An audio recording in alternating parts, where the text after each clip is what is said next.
Last week we built a bamboo forest for the beautiful Chinese arrow, complete with a small walking trail using only New Age themes. Let's see what fate's got for us today. My name is Zoopilote and welcome to Azar Zoo, a completely randomized modded Planet Zoo series. In case you didn't know what we're doing, I'm going to spin some wheels to see which animal we're building for today and what challenges we'll be facing. Let's jump right into the wheels. It seems we're building for the amazing Numbat. I love building for Aussie species, and this lovely little marsupial will definitely be very fun to build for.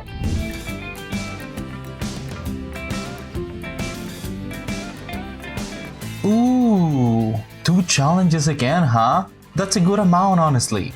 Let's just hope we don't get anything too difficult.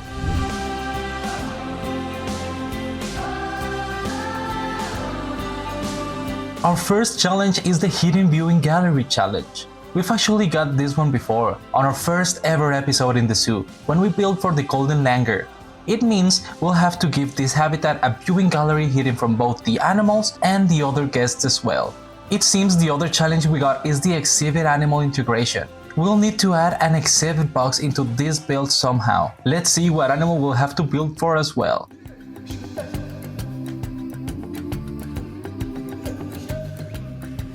We're building for the Brazilian wandering spider then. Although they're from a completely different continent, I think I can make this work nicely for our Numbats. Let's jump right into the speed build. I started by extending the main plaza we've been building to go further behind the langur house we did on episode 1, so we had enough space to build. I didn't want it to have a simple square shape though, so I tried to make it a little bit different by giving it an angle on one of its sides. At this point, I felt like it was way too big, so I expanded the path further into the habitat. Remember, I also have to include an exhibit box somewhere here. Making a small path cutting through the island I made gave me the perfect corner to put this big box in. I honestly had an idea of what I wanted this habitat to look like since the very start, so I started to make the habitat's retaining walls because I knew that the design of it would drive the rest of the build. I knew I wanted everything to look very dry and hot, perfectly fit for the Australian outback, and I felt like the walls made from stone bricks and wooden trim work well to achieve this look. I also made them slanted so they looked a little more dynamic than just the regular, straightforward, flat, upright walls. Although I did like the colors I chose for the walls here, later on I do change my mind and change them up to fit the Australian theming I was going for.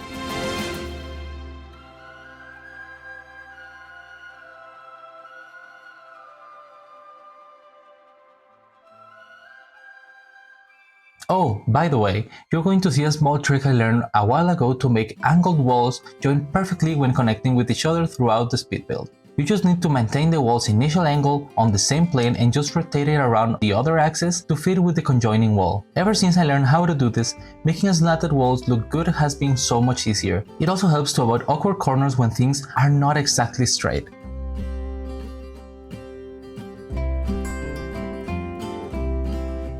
I started working on the exhibit box before the habitat itself because I honestly wanted to get it over with before anything else. It also helps find exactly the building style and colors I'll be working with later on. I always like to give exhibit boxes just as much love as I would for a regular full-size habitat, so I gave it some nice woven wool from the Oceania pack, a corrugated roof and a metal trim along the glass for added realism. I also decided I wanted to make a realistic door from which keepers could go into the exhibit and clean it or take care of the spiders. So I used the Angry Vendor blueprint as a size reference to make it the correct size.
I started the main shelter by continuing the stone walls from the fencing walls. I like them as a foundation for the building. After doing the whole shape's perimeter, I started to put the Australian wood walls just right behind them to start giving the shelter its final shape. I really like this wood texture, by the way. I love the different tones and colors it has. Gives the build a little more character. It's also from the Australia theme, so it automatically gives that Australian outback look to any build when used correctly.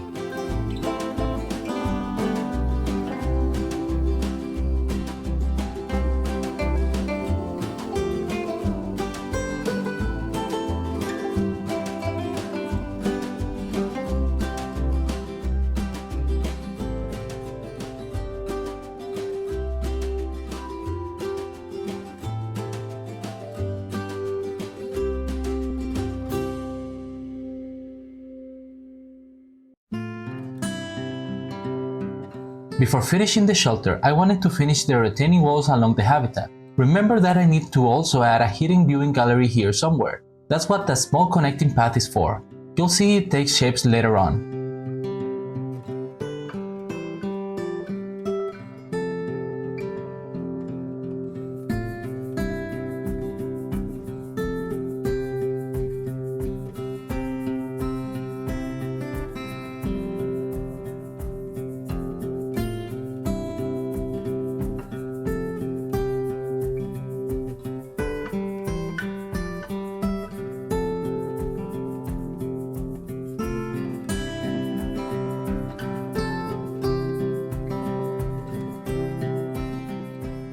I decided to use one-way glass panels so that from the inside of the habitat, the Numbats have no idea if there's people on the other way or not. After, I put the last remaining touches on the walls and regular viewing windows before going back to the shelter building and putting the wooden trims all around the foundations to fit perfectly with the design of the walls themselves.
Just like when I was making the exhibit shell, I used plaster for the flat roof of the shelter and reused the slanted corrugated roof to decorate the top of it, and make it look a bit more interesting than just giving it flat roofs.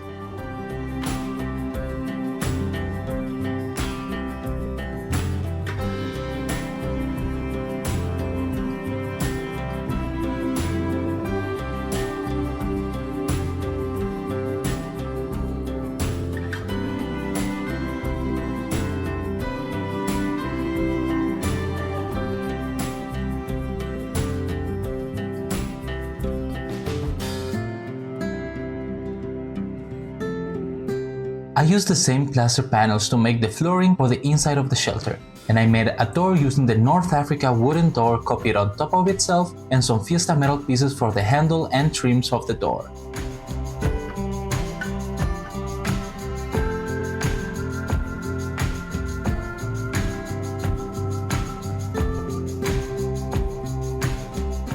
After, I started to make one of the ideas I had since the beginning of this build. A wooden radial pergola as shade in front of the spider exhibit and later over the hidden viewing gallery. I just love how pergolas look, so I try to implement it wherever I can. Even more so in habitats that are themed around the desert or grassland. They give just enough shade so that the guests are not directly under the sun, but some sunlight still passes through to keep the area lit up.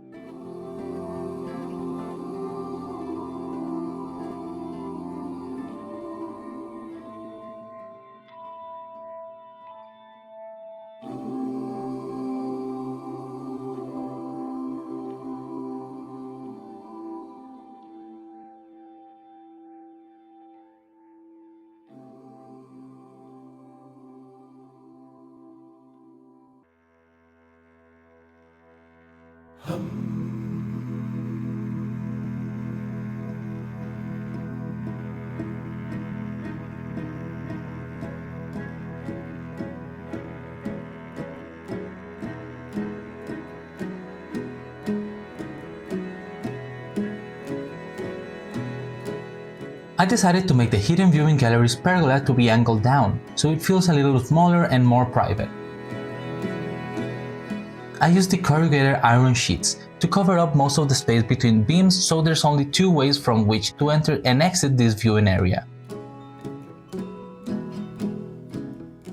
I also added a small implied bench so people could sit and enjoy the view of the habitat.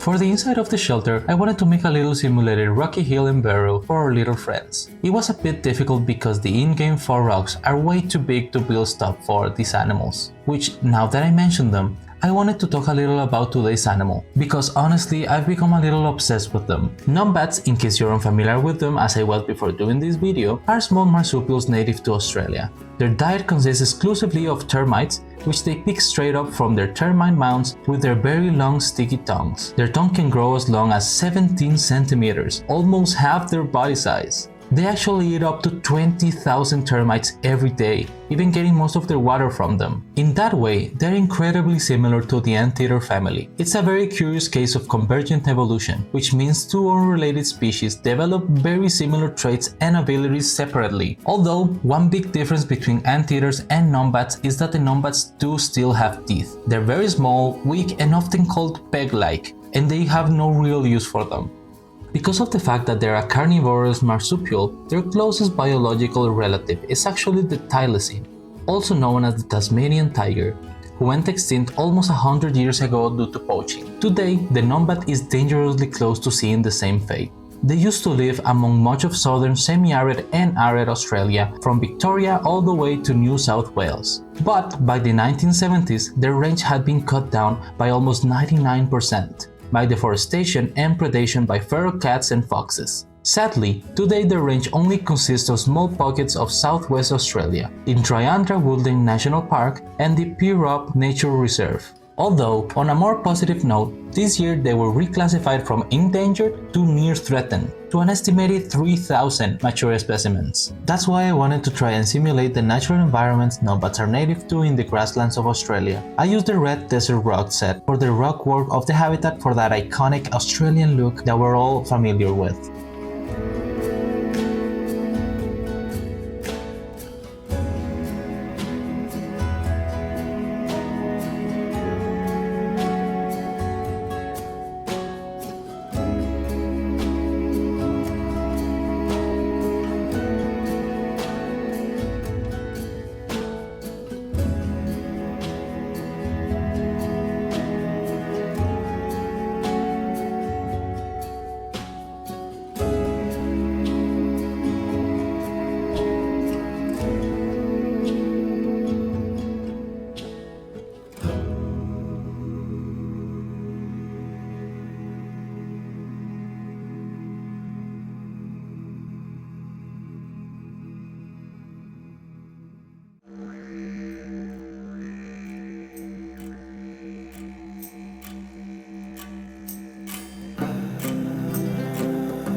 During this build, I tried something new that you'll see in a moment, making a complete foliage palette on the side to understand exactly what I wanted to do with the foliage and how to achieve it. It was honestly absolutely worth it. It helped me a lot deciding the look I was looking for.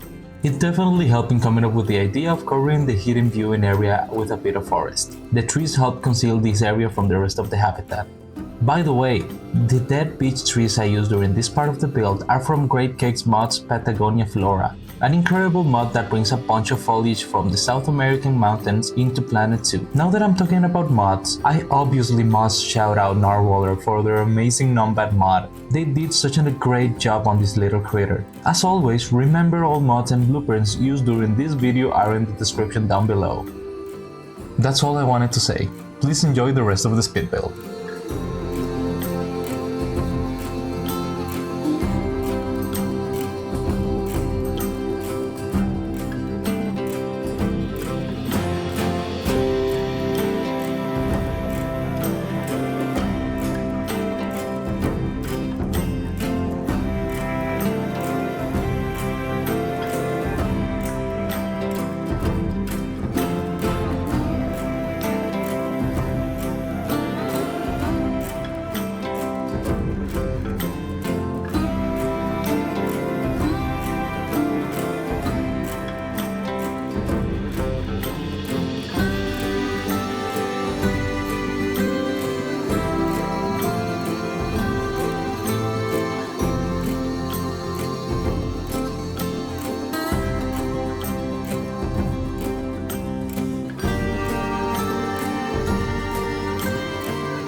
Hey everyone!